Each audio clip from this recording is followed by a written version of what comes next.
Your life, Doc Lisa. Hello po, nagbabalik ang Doc Willie and Lisa. Ang topic natin ngayon 18 foods for losing weight. So ito po yung mga tips natin. Ano yung mas kakainin natin kung gusto nating magbawas ng timbang o yung mga sinasabing ang nagda-diet o nagja-dieta o medyo gustong maging slim, lalo na after the holidays, ano. Pero ito, the whole year round, pwede niyong kainin para hindi tayo mag-gain ng weight. So, ano yung number one? Itong muna mga foods na to, pinili natin kasi low calorie sila. Ibig sabihin, pag kinain natin, mababa lang ang calories, tsaka hindi tayo ganong tataba. At ang lagi nga nating sinasabi, kontian natin ang ating kakainin para mas konti din yung calories. At number one, syempre palagi, vegetables, mga gulay po at salad. Kasama na po dyan ang salad. Bakit maganda ang lahat ng gulay? Lahat po ng gulay, low calorie. So, dapat damihan natin. Mas nakakabusog sa low calorie at nakita nga po nila na mas nababawasan yung kakainin na main meal ng mga karne kasi nabusog na dun sa gulay. Kaya, di ba, sa healthy plate natin, kung pwede nga kalahati, gulay at prutas. Number two, yung sinabi natin kanina, suha. Oo, suha. Sa abroad, meron silang grapefruit. Dito sa atin, suha, kahel, lukban, yan ang mga pangalan nito. Sinasama nga ito sa salad, ano, low calorie at nakakabusog. Nakita nga nila, pwede kang mag-lose ng at least mga 3 pounds in 3 months sa pagkain nitong suha. Yun lang, pag may hyperacidity, edi mas less yung kakainin nyo. Nabanggit natin kanina, apples, 80 calories lang po ang apple. So, kainin muna bago sa inyong main meal o kaya yun yung gawin ninyong merienda sa alas 10 ng umaga o alas 3 ng hapon. Marami po itong pectin, nakakapagbaba ng kolesterol at asukal at nagbabind dun sa mga pollutants tulad ng lead and mercury para mas hindi ma-absorb ng ating katawan. So, maganda po. At saka, nakaka-relax pa lalo na sa mga stressful times. Tsaka gusto po ito ng mga bata. Hugasan lang mabuti bago ipakain. Kasi nandun po sa balat yung pectin. Kapatid ng apple sa pagda-diet, syempre, peras. Pwede po US pears, China pears, Korean pears. Pag sale, dun nyo bilhin, nakakapagpababa. Ganun din po, 80 calories lang ang maliit na pear. Siyempre, pag mas malaki na rin yung calories. At lagi nating sinasabi sa mga nagda-diet, tapos gusto nyo ng protina, pwede po ang itlog. Maganda po ang itlog. Napansin nila sa pag-aaral, yung kumain ng itlog sa almusal, mas busog sila or satisfied the whole day. Kaya mas maganda po. 1 egg a day kung mataas po ang cholesterol natin or at least 3 to 4 times eggs in a week. Pero kung hindi naman po mataas ang cholesterol, pwedeng-pwede ang 1 egg a day. So, maganda po. 75 calories lang ang bawat egg. Di ba nga, tayong mga Pilipino, laging may bangus silog, top silog. Maganda po yan. At syempre, ang number 6 natin, paborito natin, saging, bananas. Napakaganda po ng saging. Complete meal na po yan. Yan lang po ang kailangan nyo. Kahit sa isang meal, kung napaka-busy ninyo, saging na lang po ang ating kainin. At ang number 7 natin, beans, kasama po ang munggo beans. Yan, tapos diba tayong Pilipino mahilig sa pork and beans. Meron din pong mga delata or ready na mga beans. So lahat po yan pwede nating isahog sa ating mga kinakain bilang extender at pampabusog din. So maganda po, low fat, low salt, zero cholesterol ang ating mga beans. At meron siyang cholecystokinin. So, mas suppress yung ating appetite. Parang mas ayaw natin kumain ng kumain. Kaya ganun kaganda ang beans. Siyempre, number 8, suka. Maaaring makapagpababa ng weight ang suka. Diba, isama nyo lang yung suka at olive oil sa usawa ng tinapay bago kumain. Nakita nila, mas konti na lang yung makakain mong main meal. So, mas konti na lang sa Italy, ganun. So, suka with olive oil, dun masasawsawang tinapay. So, pag kumain ka na nun, konti na lang kakainin mong kanin, pasta, ulam. In that way, lose ka ng weight. At yung number 9 natin, tofu. Yung tokwa family. So, ito, example ng tokwa. Yan, ito, ready to eat tokwa. Meron din nabibili. Kasama na dyan yung mga soya milk. Masarap po lahat yan. Binabawasan daw ng tokwa ang gana sa pagkain at maiging pampalit sa protina. At syempre, low calorie kumpara dun sa karne. 'Di ba? Kaya gusto natin. So marami pa siyang omega-3 fatty acids at fiber. So maganda sa heart, sa ating bones. So mas kumain tayo ng tofu pangpalit. Oo. So nandun na po tayo sa number 10, green tea. Green tea, meron pong mga catechins. So pwede kayong bumili ng tsaa na kung tawagin ay green tea, antioxidant po ito at maaring makapagpababa din ng ating weight o makatulong habang tayo ay nagpapapayat. Ang green tea nga, mas maganda nga daw, Doc Lisa, yung pagka ginawa mo, mga within 2 hours ay iinumin na.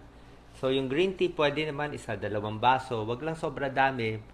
Meron namang non-caffeinated na green tea. Okay din. Tapusin ko na para isang natin. na rin.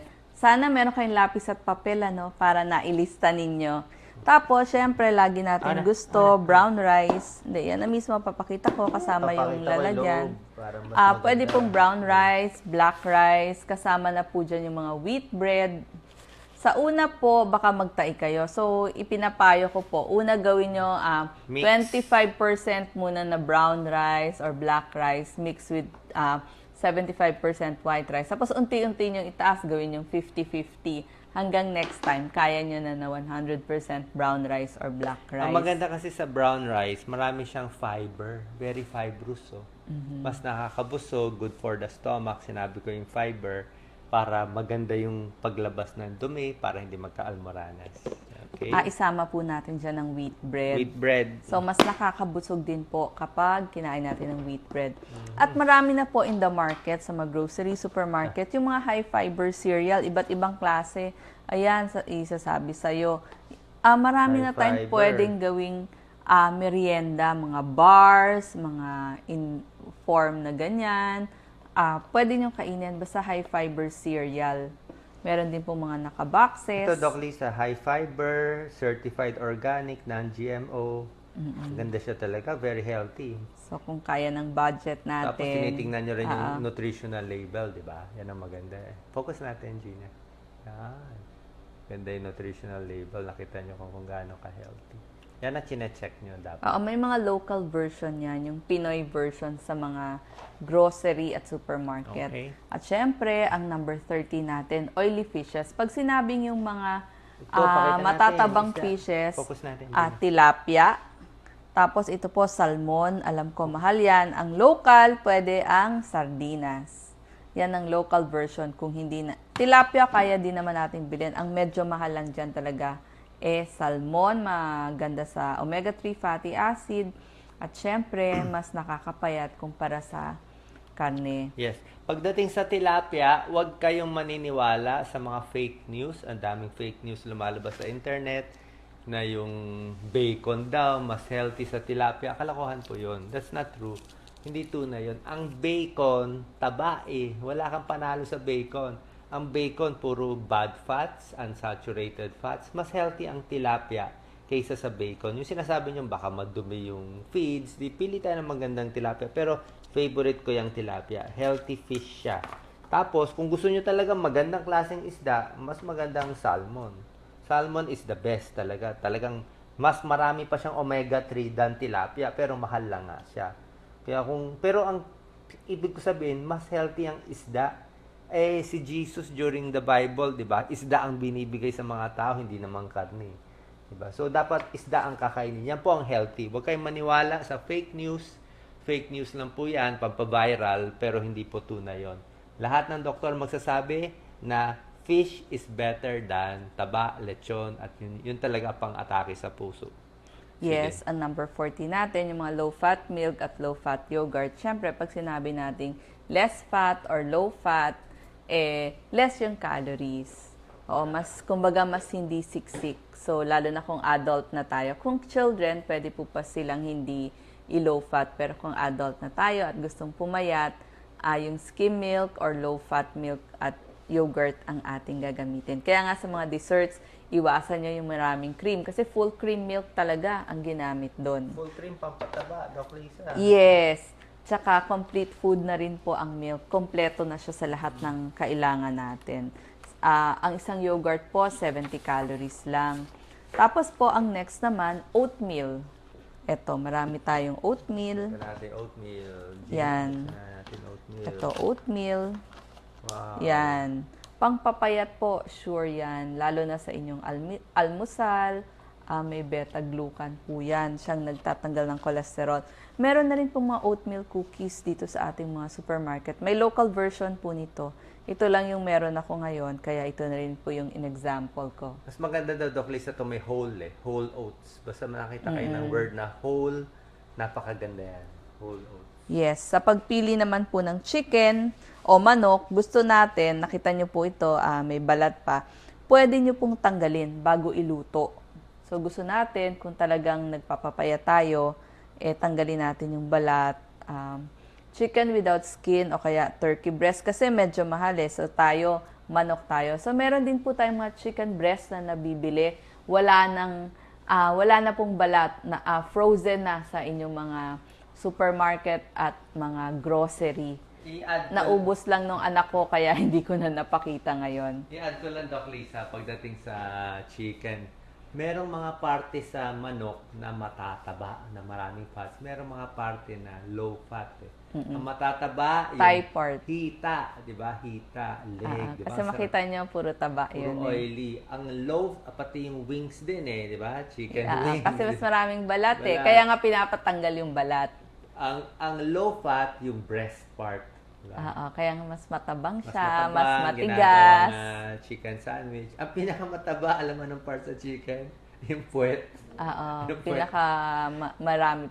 Saka Marami alam nyo po, kumakain ng yung puwet, pagkakaluto na may breading, kasi po maghahakot o magsisip-sip ng mantika. Hindi maganda may Oo, breading. kaya kung pwede, kung nagpapapayat kayo, i-steam nyo na lang or simpleng prito, wag nyo na lang lagyan ng breading kasi kakapit dun yung mantika, high calorie ang mantika.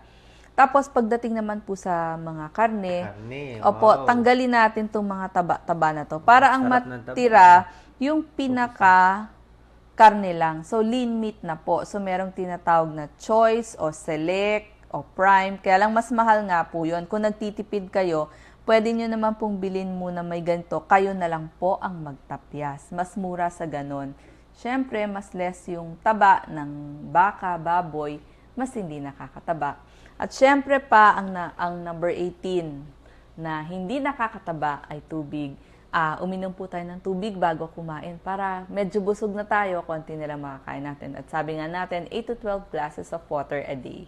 Okay, so rundown lang, 1 to 18. Banggitin mo lang isang beses, Doc Lisa. Ang 18 Kuha po foods. tayo ng lapis at papel. Number 1, gulay at salad. Number 2, grapefruit or suha or kahel. Number 3, apple. Number 4, pears. Number 5, itlog. Number 6, banana. Ang number 7, beans kasama ang munggo. Number 8, suka. Number 9, tofu, tokwa, soya milk.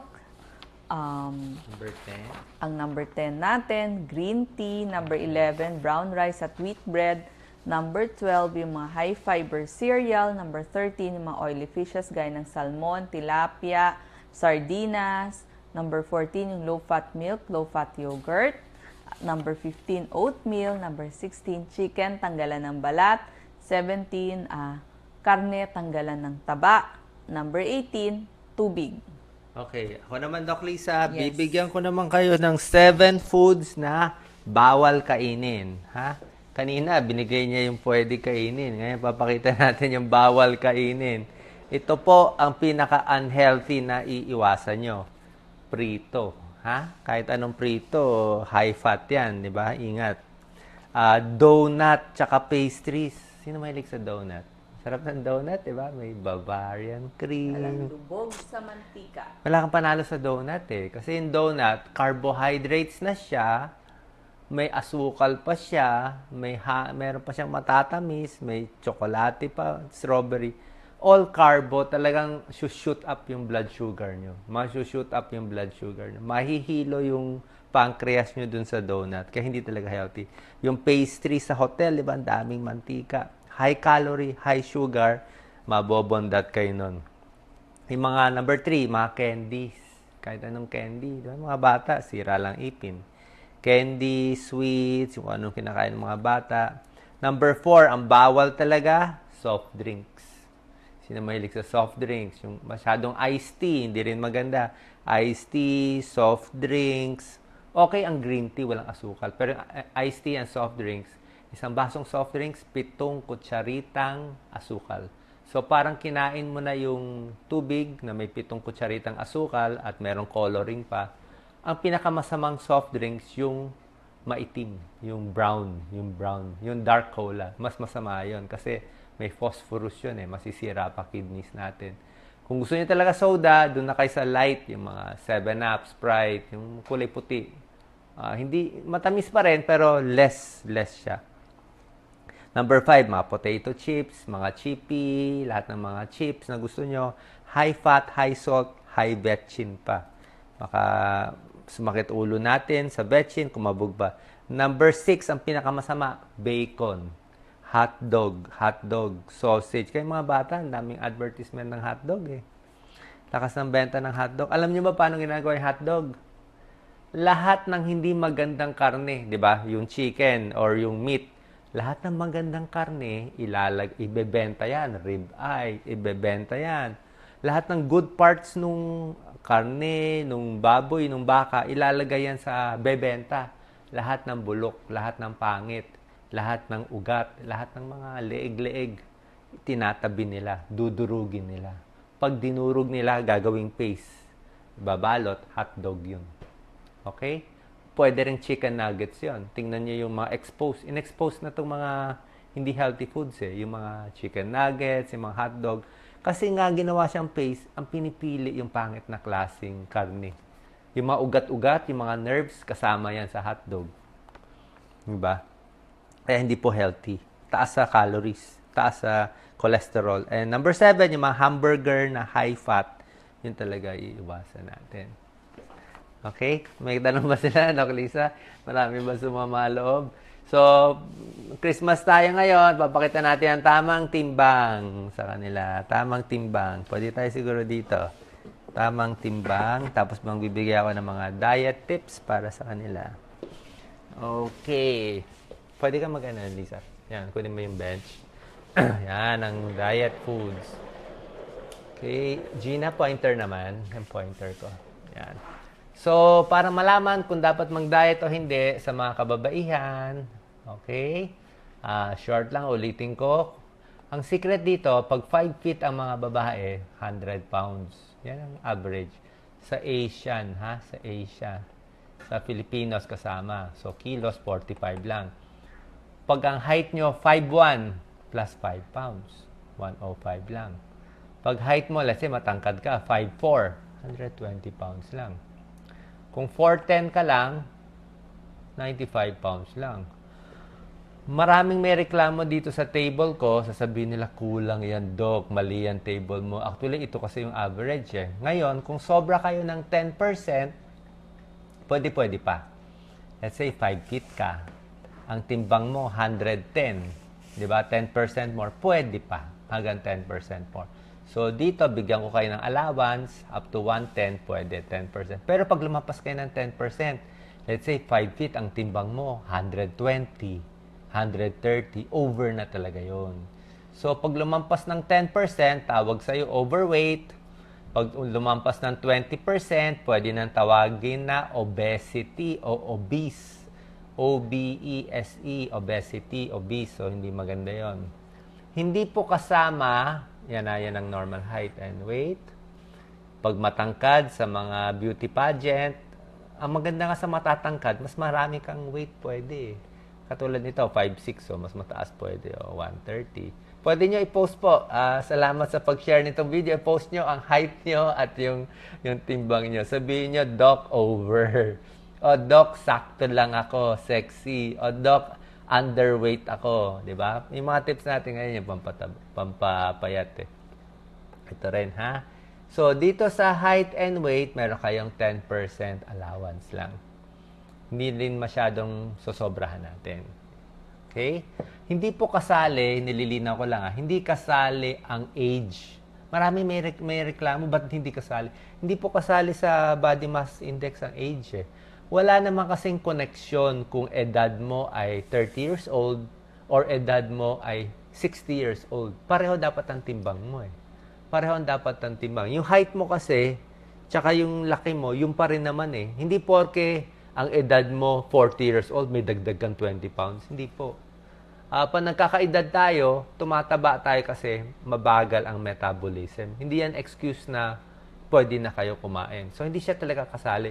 Height lang, tsaka weight. Ano to? American standard to.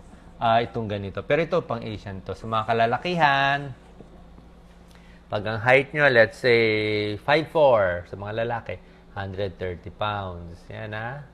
Pag ang height nyo, 5'6", 142 pounds. Pag ang height nyo, 5'8", yan, 154 pounds. May allowance kayo ng mga 10%. So, 154 plus 15, siguro hanggang mga 165, 169, pwede pa. Pero depende rin kung malaki yung buto mo, nag-exercise ka, pwede a little more. Pero pag lumampas ka ng 10%, overweight na yon. Maraming sakit makukuha sa pagiging overweight Doc Lisa. So, bigyan ko na sila ng mga tips dito. At tuloy-tuloy ko na ba? Yan. Tanggalin ko muna itong board.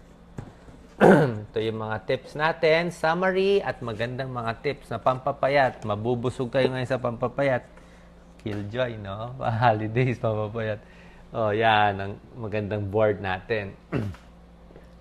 Ito po, hindi ko sinasabi na magpakagutom kayo, na huwag kayo kumain. Substitution tayo. Palitan yung unhealthy food mo ng healthy food. Para busog pa rin kayo, hindi lang ganun ka mataba at masama ang kinain mo. Order kayo mo ng sabaw at ulam. Pag sabaw sa restaurant, huwag kayo order ng cream soup.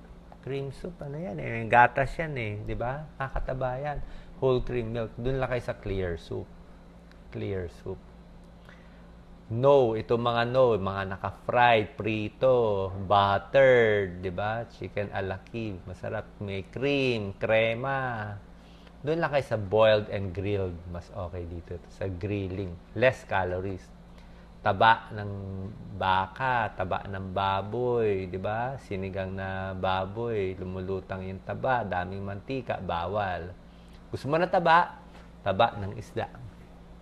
Hindi po bawal. Taba ng isda, bangus belly, very healthy. Tuna belly, very healthy. Hindi bawal ang taba ng isda kasi good fats yan. Sabi yan ni Doc Willie at ni Doc Lisa. Diba? So, kung gusto niyo ng beef or pork, pwede. Mas maganda chicken o fish. Tinuro namin yung parts, diba? Ito ang bawal, Doc Lisa. Hotdog, sausage, langgonisa. Paano ba ginagawa langgonisa? Kalahati taba. Kalahati taba. Ang pinakabawal pa po, siomay. Nako, siomay. Huwag kayo kumain ng siomay. Siomay house. Alam niyo problema sa siomay? Explain ko siguro sa kanila. So, chicken meat pwede. Crabs, pwede yung laman ng crabs. Huwag yung aligi. Ano nga yung aligi? Yung mapula, di ba? Yung taba. Ang isang bawal po, siomay. Mahilig kayo sa siomay. Alam niyo ba bakit malambot ang siomay? Malambot ang siomay kasi puro taba nilalagay. Ang isang siomay, pag ginagawa yan, 40% pure fats. Pure taba. Kaya nakita niyo yung siomay, may taba-taba. Kahit yung hakaw yung hakaw sa loob, di ba, may shrimp. Tingnan mo, buksan mo yung hakaw, may 4 na maliliit na taba na sa loob. Kaya nga siya malasa. Ang siomay na walang taba, hindi makakain, sobra tigas magiging matigas. Kaya nilalagyan nila 40% fat, hindi po healthy. Next ay ito, sauces. Doc Lisa, gusto mo tulungan. Sauces. Anong sarsa ang para sa iyo na pwede mong kainin? Yes. ang bawal itong mga fish sauce, di ba, Doc Lisa? Siyempre, ayaw natin maalat yung mga patis, toyo, bagoong. Palitan na lang natin ng sausawang, kalamansi, at suka. Yun na lang pagpalitin natin kasi hindi naman yun masama sa katawan. Pero ang Bagoong, alat bawal. ay bawal po sa may high blood at sa matataba. High fat po ang mga may gravy, mayonesa, mga Caesar's dressing, Thousand Island dressing. Mas maigi po o mas may benepisyo kung ketchup tsaka yung suka. Yun po yung vinaigrette. Suka with olive oil. Yan. So, yan, mas healthy, Yung mga mahilig sa gravy, nako. Masarap ang sausaw yung gravy sa kanin, di ba? Ito, sa rice. Ako naman, sa rice. Dito, Doc Lisa. Kahit 2 shot mo ako. Sa rice, mas healthy talaga plain rice. Alam ko gusto nyo sinangag. Gusto nyo fried rice. Gusto nyo bagoong rice o daing rice. Hindi po healthy kasi talaga. Una-una, pag ang calories ng plain rice ay 1 cup 150 calories, pag na-fried rice ka, magiging 250 calories na yan Kasi puro asin, tsaka mantika, mas nakakataba na siya. Malasa nga siya, kaya nakakataba. Tsaka hindi maganda init ng fried rice. May tawag tayong reheated fried rice na food poisoning. Pag ininit-init mo fried rice, sasakit yan mo. Sinabi ko kanina, kalimutan na ang croissant. Yan talaga number 1, pampataba. Sobra daming butter yan. Sinawsaw yan sa butter, kaya ganun siya. Kasarap, ganun kalasa, ganun ka-flaky ang croissant. Muffins din, nakakataba. Gusto nyo tumaba, kainin nyo lahat tong no. Ito. Sa mga gusto tumaba, kainin lang tong no. Mag-fried rice kayo, mag-croissant kayo, mag-sweet roll, mag-pancake, punuin ng whipped cream and butter. Yan, tataba kayo, sure. Gusto nyo pumayat, dito tayo. Plain rice, plain bread, pandesal, French bread, okay din. Mas wala pang ang asukal. Konting butter, konting honey lang ilalagay. Pagdating sa drinks, ito mga pampapayat. Yan, alcoholic drinks. Huwag yung mga full cream milk. Pampataba dito. Skim milk, better. Low fat milk. Carabao milk, Doc Lisa, ang sarap. Fruit juices na lang tayo. Soft drink, sa akin, mas maganda tubig. Water is better. Diet, actually, diet hindi rin healthy Hindi rin healthy ang diet Bottled water pa rin is best. Katulad na sinabi ko, iwas tayo sa mga alcoholic drinks. Kasi pinapakita namin to, baka merong mga pagkain kala nyo, okay lang, kain kayo ng kain. Yung pala tumataba kayo. Diba? Hindi nyo alam kung bakit nakakataba. Ito sa main meal natin, Doc Lisa, sa dessert. Yan, last 2 boards. Shrimp head. Hipon. Ang hipon, pwede ba kayo kumain ng hipon Wag lang yung ulo, wag lang sipsipin yung ulo. Nandun lahat yung taba Ma-cholesterol. Shrimp meat, pwede.